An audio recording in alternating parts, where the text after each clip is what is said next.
नमस्कार, हमारी खास पेशकश शख्सियत में आपका स्वागत है। मैं हूं आपके साथ अनन्या चतुर्वेदी और आज भी हमारे स्टूडियो में मौजूद हैं एक खास शख्सियत जिनका नाम है अमित अग्रवाल, जो कि स्वर्ण प्रभा के डायरेक्टर हैं। तो सर, बहुत स्वागत है पहले तो कार्यक्रम में आपका। नमस्कार। सर, शुरुआत आपसे करेंगे, पहले अपने बारे में कुछ बताइए। मेरा शोरूम है न्यू मार्केट में स्वर्ण प्रभा ज्वेलर्स के नाम से, गोल्ड और डायमंड का शोरूम है। और मैं पिछले 15 साल से मैंने ही शोरूम ये हमारे सामने ओपन हुआ था, मैंने ही ओपन करा था। और इससे पहले हम लोग की ज्वेलरी फील्ड में, पिताजी लोग हम लोग ज्वेलरी फील्ड में थे, वो फाइनेंस की फील्ड में थे। और जो चौक जो पहले भोपाल का हार्ट ऑफ द सिटी होता था, वहाँ पे उनका बिजनेस था फाइनेंस का। और 2005 में हमने ये आउटलेट खोला था जिसका नाम स्वर्ण प्रभा ज्वेलर्स रखा था।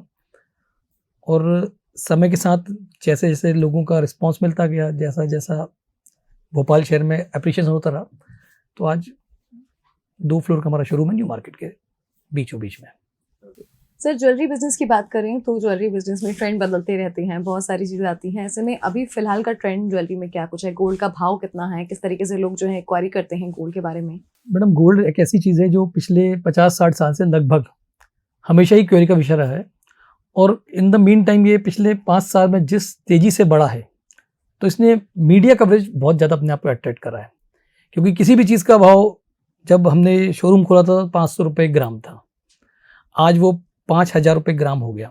मतलब 1 किलो सोना आज की डेट में 50 लाख का हो गया। तो वो अपने आप में एक सेंटर ऑफ क्यूरियोसिटी बन जाता है। तो हर आदमी की मानसिकता ये होती है कि मैं भले ही वो सोना खरीदे या ना खरीदे, लेकिन सोने के रेट में उसको इंटरेस्ट रहता है। और फुल टाइम ये लगा रहता है कि यार सोने के भाव गिरें तो हम खरीद लें। हालांकि होता उल्टा है, लोग जब सोना बढ़ता है तभी खरीदते हैं। ये ट्रेंड अपने यहाँ रहती है कि और ना बढ़ जाए, और ना बढ़ जाए। सर, यहाँ पे अगर आपकी स्कूलिंग की बात कर लें, आपके बारे में बात कर लें, तो आपकी स्कूलिंग कहाँ से हुई? आपको पसंद क्या है? आपकी हॉबीज़ क्या क्या हैं?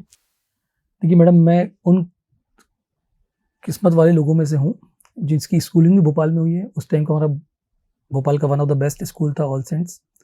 वहीं से मेरी स्कूलिंग हुई। मेरी इंजीनियरिंग भी मैंने भोपाल से ही करी है, आरकेटीफ कॉलेज से।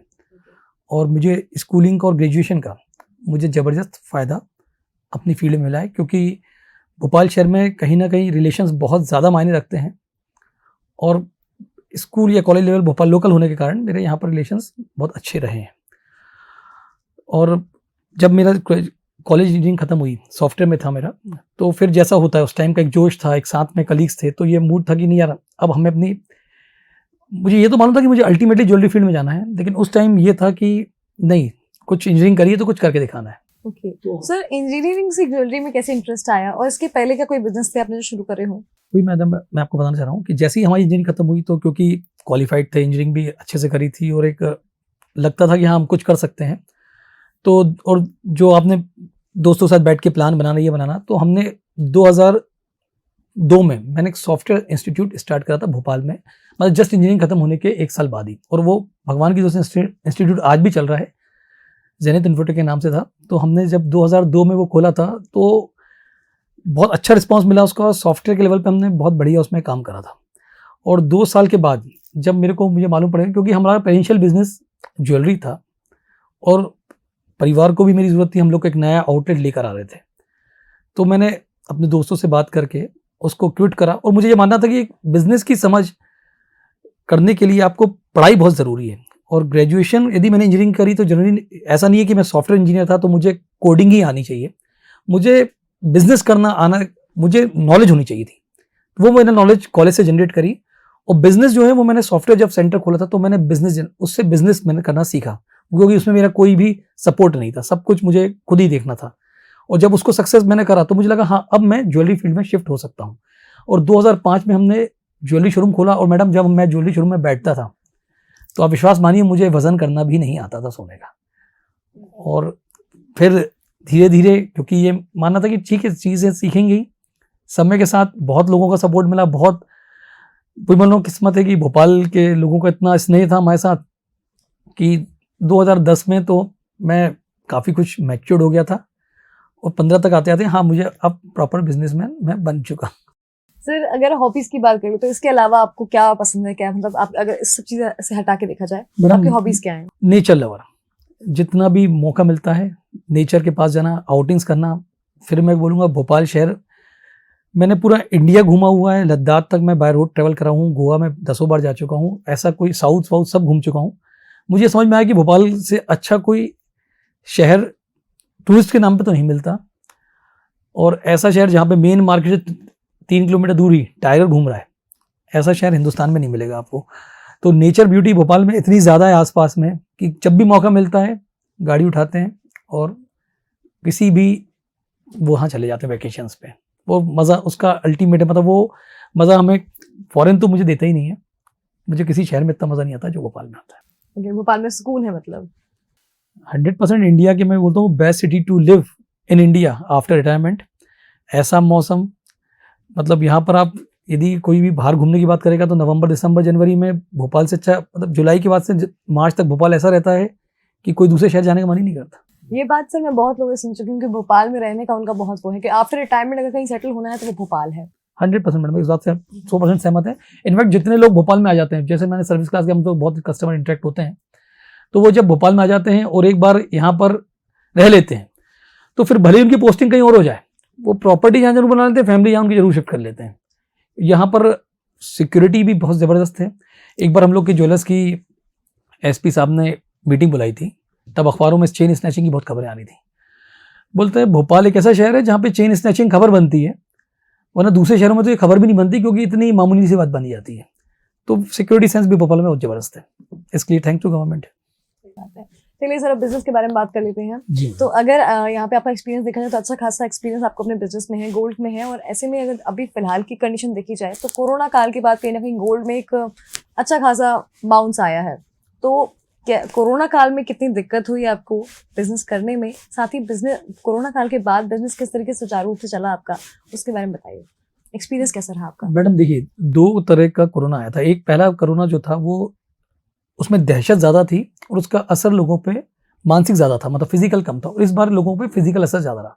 यदि बात करें हम पहले कोरोना की, जिसमें पहली बार था, लोगों को घर से निकलने में डर था, तो ज्वेलर्स भी सब बंद ही थे। लेकिन जैसे ही कोरोना जब खुला तो क्योंकि लोगों की सेविंग्स कहीं ना कहीं बच गई थी और सोने के रेट एकदम से 35,000 से 55,000 बढ़ गए थे, तो जो चीज़ बढ़ती है उसके पीछे सब लोग एकदम आकर्षण हो जाता है, पूरे अखबारों में, न्यूज़ में उसकी खबर थी। तो मैडम इतना शानदार रिस्पांस था गोल्ड का, क्योंकि हर आदमी को लगता था मैं गोल्ड खरीद लूँ, कल को पता नहीं ये क्या पहुंच जाए। और एक ऐसी चीज़ है जैसे हर घर में शादी आज नहीं तो कल होनी है, बिटिया की, बेटे की, सबको सेविंग्स अपनी बना के कोविड में रखें। काफी सारी शादियां हुई हैं। तो कोविड में शादियाँ, अच्छा बजट कम हो गया, घूमना कम हो गया, वेडिंग डेस्टिनेशन का खर्चा बच गया, वो पूरा पैसा कहीं ना कहीं जो सेव हुआ वो आदमी को लगे कि गोल्ड में इन्वेस्ट कर दो। फिर मैडम जैसे ही दूसरी लहर आई और लोगों ने जब ऐसा भयानक मंजर देखा जिसमें हॉस्पिटल्स फुल, डेथ रेट्स हम सब ने देखे इतने ज़बरदस्त थे, तो बिल्स इतने सारे हॉस्पिटल के, तब लोगों ने जब सोना अपना जो घर का था, हर आदमी घर में कैश इतना नहीं रखता है, सोना रखा, सोना जब उन्होंने बेचा तो उनको इंस्टेंट जो पैसा मिला तो उनके समझ में आ गई सोने की वर्थ क्या है। उस वर्थ ने सोने के मार्केट को और ज़्यादा बूस्ट करा है, क्योंकि लोगों को अभी लग गया कि सोना जो है वो वाकई में सबसे सच्चा दोस्त होता है जो दुख के समय साथ देता है। तो कोरोना के बाद से गोल्ड ज्वेलरी में बहुत बड़ा उठाव आया है। इसमें गवर्नमेंट की जो पॉलिसी है हॉलमार्क वाली, उसने भी गोल्ड को बहुत जबरदस्त बूस्ट करा है। पहले लोगों को भरोसे पे ज्वेलर सोना बेचता था और वो भरोसे का पैरामीटर नहीं था, उसकी प्योरिटी का कोई पैरामीटर नहीं था। ये हॉलमार्क की ज्वेलरी आने से कम एक पैरामीटर बैठ गया। आज हम डंके की चोट पे बोलते हैं हाँ भैया जो भी सामान ले रहा हूँ ये प्योरिटी है, तो उसको भी चेक करके कस्टमर देख लेता है हाँ मैं प्योर सामान ले रहा हूँ, मुझे इसमें गवर्नमेंट सर्टिफाइड है, मुझे इसमें कोई लोड नहीं है, और मेकिंग चार्जेस जो है वो बहुत मिनिमम हो गए हैं, वही उसका नुकसान हो जाता है, तो वो बहुत कम से कम चलती है। तो इसलिए आज के डेट में गोल्ड सबसे सुंदर और बढ़िया इन्वेस्टमेंट बन चुका है लोगों का। सर यहाँ पे एक चीज देखी जाए तो कुछ समय पहले मैंने इस पे काम किया था एक खबर पे, उसमें सिटी साइड और यहाँ न्यू भोपाल साइड जो है गोल्ड के रेट्स में मेकिंग चार्जेस में थोड़ा डिफरेंस है कि वहाँ पर जो है लोगों को सोना थोड़ा सस्ता मिलता है, यहाँ न्यू मार्केट साइड जो थोड़ा सा मतलब कॉस्टली आता है। तो इसमें डिफरेंस क्या है दोनों चीज़ों में, कहाँ मतलब महंगाई आ जाती है? मैडम हमने बहुत सारे शहरों का सर्वे करा हुआ है, तो हम ये चीज़ हमने लगाई है कि भोपाल में जो रेट्स न्यू मार्केट में मिल रहे हैं सोने के सबसे सस्ते ऑल ओवर इंडिया में। इतना कट थ्रोट कॉम्पिटिशन है, ये कस्टमर्स की बहुत अच्छी चीज़ है। तो रेट्स बहुत कम है क्योंकि मेकिंग चार्जेस भोपाल में बहुत कम है। जो अन्य जगह पे 16, 18, 20% लगती है, भोपाल में 0% से लेकर 6-7% तक लगती है। और सिटी से रेट इसलिए आपको न्यू मार्केट महंगा लगेगा क्योंकि न्यू मार्केट में प्योरिटी के स्टैंडर्ड्स हैं। ये मुझे नहीं मालूम कि सिटी में क्या है क्या नहीं, लेकिन यदि सोना ऐसी चीज़ है, कोई आपको 1000 का नोट 999 में तो देगा नहीं। तो यदि कहीं सस्ता मिल रहा है तो वो एडजस्टमेंट प्योरिटी में होगा।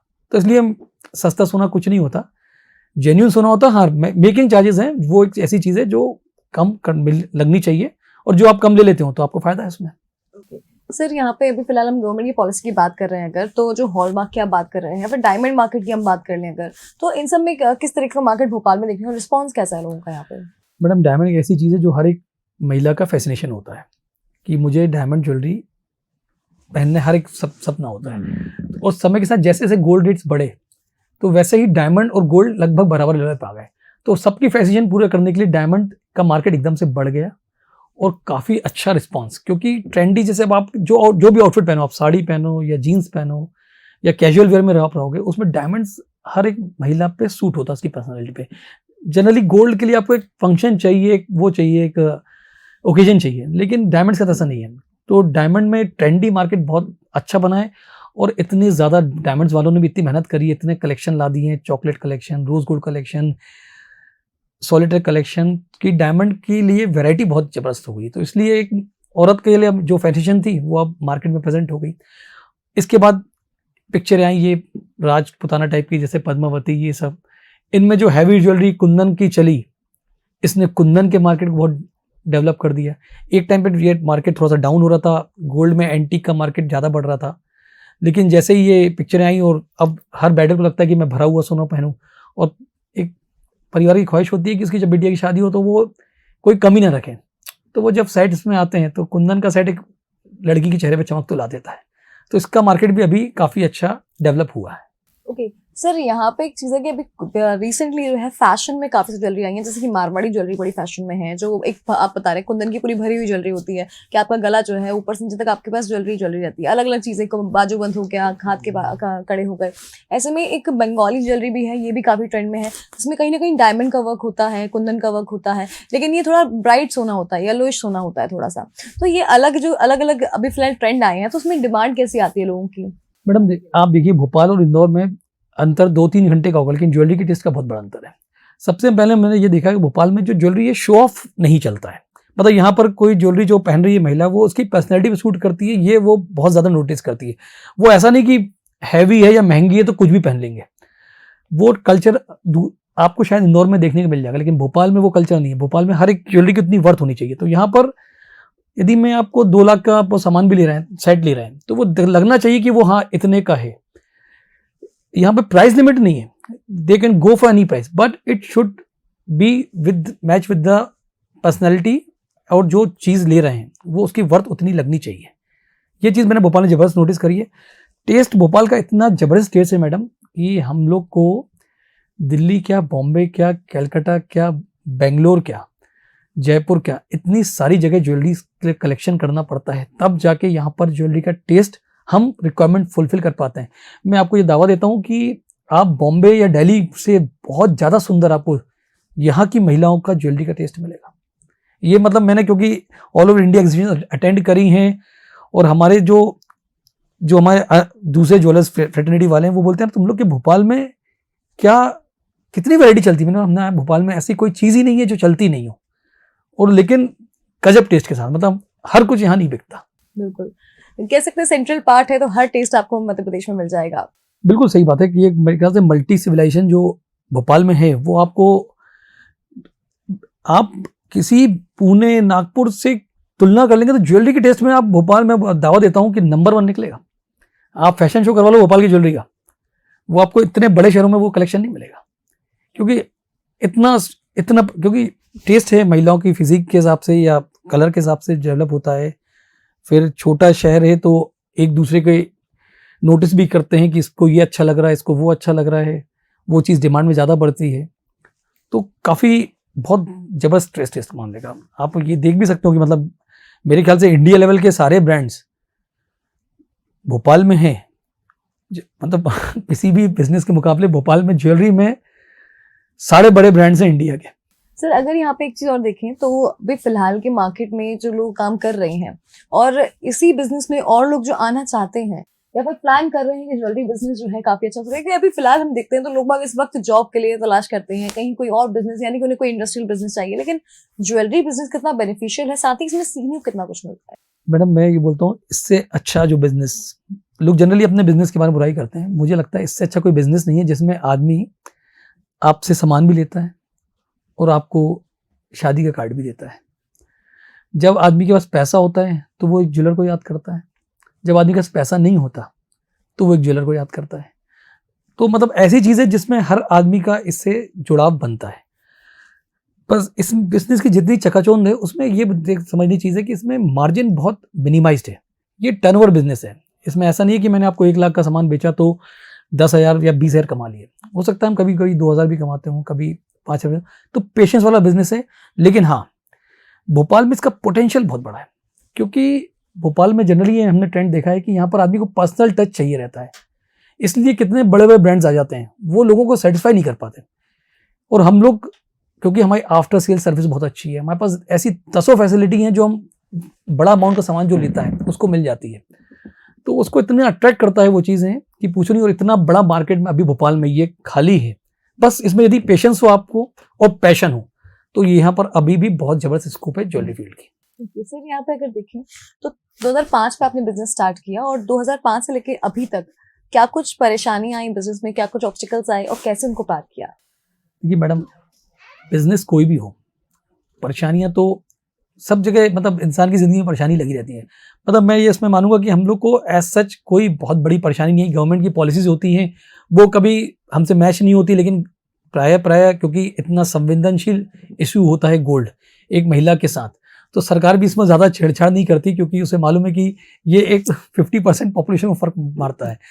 तो इसलिए गवर्नमेंट की पॉलिसी में एक हम लोग को नोटबंदी का टाइम आया, जब हमने वो देखा मंजर की लोग सोना खरीदने के लिए बेताब थे, तब हमारा ट्रेंड बिल्कुल अलग था। हमने ये बोला था भाई हमारे देश का प्रधानमंत्री यदि बोलता है कि ऐसी चीज़ बंद करो तो हम उसको सपोर्ट नहीं कर सकते। और फिर कोविड का टाइम जो देखा वो हमें बहुत कुछ सिखा गया।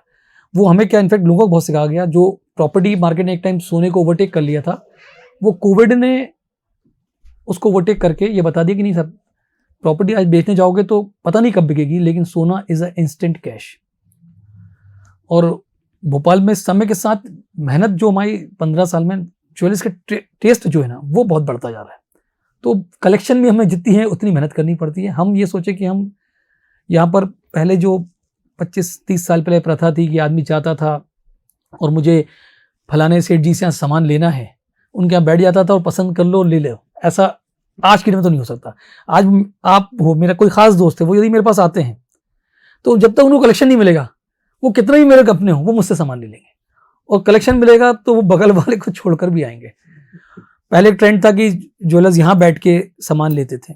आज की डेट में हमारी पूरी टूरिंग ऑल ओवर इंडिया होती है। लगभग हर दूसरे महीने में एग्जीबिशन शो होते हैं जहाँ पे हम जाके ये लोग कलेक्शन मेंटेन करते हैं। तो पहले जो ट्रेंड था ना कि भोपाल बैठ के बिजनेस होता था, अब वो ट्रेंड बिल्कुल नहीं है। अब आपको भोपाल से मूव ही करना पड़ेगा बिजनेस करने के लिए। अंकल एक्सपीरियंस होना चाहिए अलग अलग शहर राज्यों का, अलग अलग शहरों का। 100% टेस्ट, आपको वैरायटी मेंटेन करनी है। जो टेस्ट अभी आपको सेटिफाई करना है कस्टमर को, तो आपको करना ही पड़ेगा ये चीज़। ओके सर, एक और सवाल है मेरा इसी में कि यहाँ पे अगर आप जिस तरह से आपने बताया कि पूरी जर्नी आपकी ऐसी रही है, ऐसे में एक्सपीरियंस एक चीज होती है कि आप ज्वेलरी देख के सुनार बता देता है, जैसे कहते हैं ना कि हीरे की असली परख जौहरी को होती है। तो जब हम कोई ज्वेलरी देखते हैं, कोई नया पैटर्न देखते हैं, जैसे कि एक एक्सपीरियंस है मेरे पास कि मैंने आई गेस श्रीनगर के झुमके पहने हुए थे और वो हमारे ज्वेलर थे, उन्हें देख के बता दिया था कि ये श्रीनगर का पीस है, ये आपने यहाँ। तो ये जो एग्जीबिशंस होते हैं इसमें जाना कितना जरूरी होता है और इससे एक्सपीरियंस किस तरह से बढ़ता है? जो आने वाले लोग हैं, इस बिजनेस लेकर ट्राई करना चाहते हैं, फिर इस बिजनेस में अपना करियर बनाना चाहते हैं, इस बिजनेस को बैठाना चाहते हैं, तो उनके लिए एक्सपीरियंस और समझ कितनी जरूरी है इस चीज के लिए? सबसे पहली चीज तो स्टार्ट करना विथ फुल कॉन्फिडेंस। 100% जैसा सोचोगे वैसा बनेगा। तो यदि आपने स्टार्ट करा है तो चीजें हमारी भी जो 2005 और यदि आप 2020 में अंतर करेंगे तो जमीन और आसमान का अंतर है। 2005 में हम क्या थे और आज हम क्या हैं, तो हमें खुद समझ में आता है कि कितना बड़ा हमने फर्क महसूस कर लिया। आज के डेट में ऐसा कोई क्लाइंटेज नहीं है भोपाल का जो हमारे पास नहीं हो, जिसको हम मतलब हमारे पास इंदौर से बाहर से तक क्लाइंट आते हैं, तो वो एक टेस्ट की पकड़ होती है। लेकिन सबसे पहली चीज़ है स्टार्ट करिए। आप जब चीज़ स्टार्ट करेंगे तो अपने आप आपको एक्सपीरियंस गेन होना शुरू होता है। फिर आज की डेट में तो इतनी सारी कनेक्टिविटी होगी शहरों से, सब कुछ मूवमेंट हो गया। और इस बिजनेस में एक खासियत ये है कि इसमें नुकसान नहीं होता। जैसे कोई डेड स्टॉक होता है कपड़ों में या किसी दूसरे बिजनेस में, इसमें कोई डेड स्टॉक नहीं होता। तो जितनी आपकी एक्सपीरियंस बढ़ेगा, जितनी आपकी मेहनत बढ़ेगी, अपने आप रिजल्ट आपको मिलेगा इसमें। ओके सर, एक यही सवाल है कि 2005 से लेकर 2020 में आपने कई सारे वो बताए कि काफी डिफरेंसेस आ गए हैं, लेकिन मार्केट में कितना डिफरेंस आया है, लोगों के टेस्ट में और मार्केट में कितना डिफरेंस आ गया है? मैडम पहले लोग ज्वेलरी जरूरत के समय खरीदते थे, शादी है, लगन सरा है, तब ज्वेलरी खरीद रहे हैं, या दिवाली आ रही है तब ज्वेलरी खरीद रहे हैं। अब क्योंकि समय के साथ ज्वेलरी के रेट जो बढ़े, तो लोगों को ये इन्वेस्टमेंट रूप में ज्यादा ज्वेलरी खरीदने लगे। अच्छा, फिर एक वर्ग एंटीक ज्वेलरी, कुंदन ज्वेलरी, पोल की, इस पे आ गया, डायमंड्स पे आ गया। एक वर्ग पीला सोना लेता है। तो जैसा जैसा आपका लिविंग स्टैंडर्ड चेंज होता जाता है, वैसे वैसे आपकी ज्वेलरी का टेस्ट बदलता जाता है। जेंट्स की ज्वेलरी का टेस्ट और लेडीज, मतलब यदि पति पत्नी आ रहे हैं तो पति जो पसंद करेगा वो लेडीज पसंद ही नहीं कर सकती, और पत्नी जो पसंद करेगी पति बोलते हैं सोने का है कि नहीं, ये जज ही नहीं कर सकते। तो इतना ज्यादा, क्योंकि हमें भी एक कस्टमर को बार बार सामान देना है, तो कुछ कुछ नए नए इनोवेशन उसमें करने पड़ेंगे। तो इतनी सारी चीजें करते हैं, तो टेस्ट आज के डेट में बहुत बहुत ज्यादा वेरीड टेस्ट हो गया। और सोना जो पहले लोग सोच के खरीदते थे, मिसाल के तौर पे आप एक टीवी खरीदने जाएंगे, तो आपने 50,000 का टीवी सोचा है, तो आप 50,000 की जगह 60,000 का ले लोगे, 1 लाख का ले लोगे, 10 लाख का टीवी लोगे। लेकिन सोने में ऐसा है कि आदमी पता नहीं क्या सोच के जाते हैं और क्या ले लेते हैं। 10,000 का सोच के आने का आदमी 1 लाख का सामान ले लेता है। मन में भावना यही रहती है कि ये इन्वेस्टमेंट है, हमारा एसेट है, आज नहीं तो कल सोना में साथ देगा। ये बहुत बड़ा ट्रेंड चेंज हुआ है। सर, डायमंड की हम बात कर रहे थे। डायमंड में अभी कुछ देर पहले हम जब बात कर रहे थे, हमने बताया था कि डायमंड, छोटे डायमंड की कीमत जो है वो नहीं बढ़ती है और बड़े डायमंड की कीमत लगभग बढ़ती जाती है। तो ऐसे में गोल्ड और डायमंड में इन्वेस्ट करने वाले लोगों को डायमंड खरीदते वक्त या गोल्ड खरीदते वक्त किन चीजों का ध्यान रखना चाहिए? ठीक है मैडम, गोल्ड में तो सब सीधी बात है कि आप हॉलमार्क खरीदिए 916, और मेकिंग चार्जेस तो बिल्कुल ध्यान रखिए कि मेकिंग चार्जेस मेरे मिनिमम हो, मुझे इतना ध्यान रखना है। और रही बात डायमंड की, तो डायमंड कहीं ना कहीं एक लग्जरी सेगमेंट को टच करता है। वो परफेक्ट इन्वेस्टमेंट आप उसको नहीं बोल सकते, वो कहीं ना कहीं आपका स्टाइल स्टेटमेंट है, लग्जरी है। बड़े पीसेस जो उसके होते हैं, जिसको हम सॉल्टस कहते हैं, 1 कैरेट के, 1.5 कैरेट के, 2 कैरेट के, जिनकी कॉस्टिंग भी थोड़ी ज्यादा रहती है, वो डायमंड में रियल इन्वेस्टमेंट है, जिसकी कीमत समय के साथ बढ़ती है। ज्वेलरी जो आप डायमंड की समझ ले रहे हैं, वो लगभग आप समझ लीजिए कि स्टेबल कीमत रहती है। हाँ, उसकी कम नहीं होगी, ये पक्की बात है, लेकिन उसमें कोई आपको ग्रोथ रेट डायमंड मिलेगा ये नहीं होगा। दूसरा, वो IGI सर्टिफाइड, क्योंकि डायमंड की मैं कितनी बात करूं कि आप, मैं बहुत सही हूं, बहुत अच्छा हूं, सच्चा हूं, आप मेरी बात नहीं मानिए, मैं जो सामान दे रहा हूं उसका सर्टिफिकेशन जरूर देखिए। उस सर्टिफिकेट में पूरी डिटेल्स रहती है, जो आपको जो भी वहां पे सेल्स पर्सन है वो बता देगा। तो वो सेल्स पर्सन, अच्छी क्वालिटी का हीरा लीजिए, VS कलर का लीजिए, IJ कलर का, VS शेड लीजिए, IJ कलर लीजिए, और अपने बजट के अनुसार लीजिए।